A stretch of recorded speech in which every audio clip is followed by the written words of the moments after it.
Breathing and exchange of gases में बच्चों 3 topics कर लो आपका पूरा चैप्टर कवर हो जाएगा। यकीन मानिए 100% क्वेश्चंस इन्हीं टॉपिक से घूम घूम के आ जाते हैं, ठीक है। तो पहला जो टॉपिक है वो बहुत इंपॉर्टेंट है, रेस्पिरेटरी वॉल्यूम्स और कैपेसिटीज़। वॉल्यूम्स आप याद कर लो, कैपेसिटीज़ खुद ब खुद निकल आती हैं। जैसे टाइडल वॉल्यूम कितना, जैसे 500 ml है, वैसे आप inspiratory reserve volume, expiratory reserve volume, ठीक है। रेजिडुअल वॉल्यूम कितना रहता है, ठीक है। रेजिडुअल वॉल्यूम हमेशा रह जाता है, ठीक है। उसी से हमारे ये लंग्स जो है कोलैप्स नहीं होते हैं, ठीक है। तो जब ये पता होंगे तो आपको कैपेसिटी निकल के आती है। तो vital capacity, total lung capacity पूछते ही रहते हैं, डायरेक्ट क्वेश्चन आते हैं, ठीक है। इनको आप रट लीजिए, 2 या 3 मिनट का काम है, एक क्वेश्चन आपका ड्यू हो जाएगा, ठीक।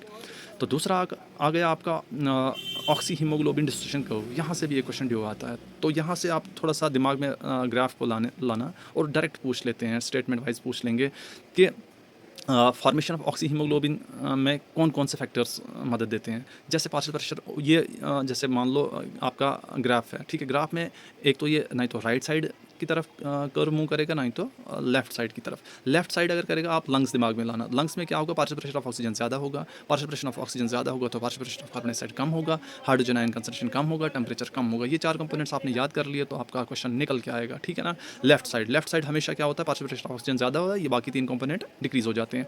तो यही कर्व अगर राइट साइड पे आ जाता है तो partial pressure of oxygen decrease हो जाएगा, तो बाकी ये जो 3 कंपोनेंट है वो इंक्रीज हो जाएंगे, ठीक है। तो ये 3 4 चीज़ें आप देख लीजिए तो आपका क्वेश्चन ड्यू एंड डेफिनेट निकल आएगा। और रट लीजिए, देख लीजिए और एक दिमाग में पिक्चर बना लीजिए। कर्व अगर लेफ्ट साइड की तरफ जा रहा है तो partial pressure of oxygen increase, L से आप याद रखिए, लंग्स में partial pressure of oxygen increase होता है। अब partial pressure of oxygen increase हो जाएगा तो डेफिनेटली ऑक्सी हीमोग्लोबिन फॉर्मेशन ज़्यादा हो जाएगी, ठीक है ना। तो तीसरा कंपोनेंट मोस्ट इंपॉर्टेंट जो है रेस्पिरेटरी डिसऑर्डर्स है। तो दो तो पूछ ही लेते हैं।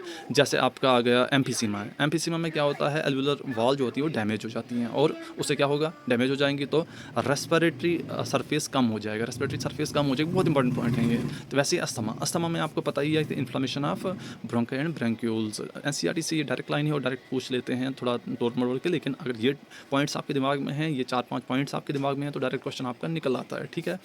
तो वैसे ही अगर देखेंगे क्रोनिक रेस्पिरेटरी डिसऑर्डर काज मैनली बाय सिगरेट स्मोकिंग आप याद रखेंगे। जो भी सिगरेट स्मोकिंग करता है सिकुड़ जाती हैं ब्लड वेसल्स। तो ब्लड वेसल्स अगर सिकुड़ना, दैट मीन्स एम्फीसीमा, एल्वेओलर वॉल को डैमेज कर देती हैं, रेस्पिरेटरी सरफेस डिक्रीज हो जाता है तो एम्फीसीमा के कैरेक्टर्स आ जाते हैं, ठीक। वैसे थोड़ा सा इंस्पायरेशन में देख लेंगे आप। इंस्पायरेशन में क्या होता है, डोम शेप्ड डायफ्राम होता है। तो डोम शेप्ड इंस्पायरेशन जब होगी तो ये फ्लैट हो जाए, कंट्रैक्शन ऑफ डायफ्राम हो जाए तो एक स्टेटमेंट ये भी निकल आएगी, कंट्रैक्शन ऑफ डायफ्राम, ठीक है। तो स्ट्रेट हो जाता है, ठीक है। तो उससे क्या होगा, पल्मोनरी प्रेशर जो है वो इंक्रीज हो जाएगा, ठीक है ना। पल्मोनरी प्रेशर इंक्रीज हो जाएगा। वैसे ही कुछ पॉइंट्स और 2-4 देख लीजिएगा, ये चैप्टर आपका बिल्कुल कंप्लीट हो जाएगा। Thank you so much.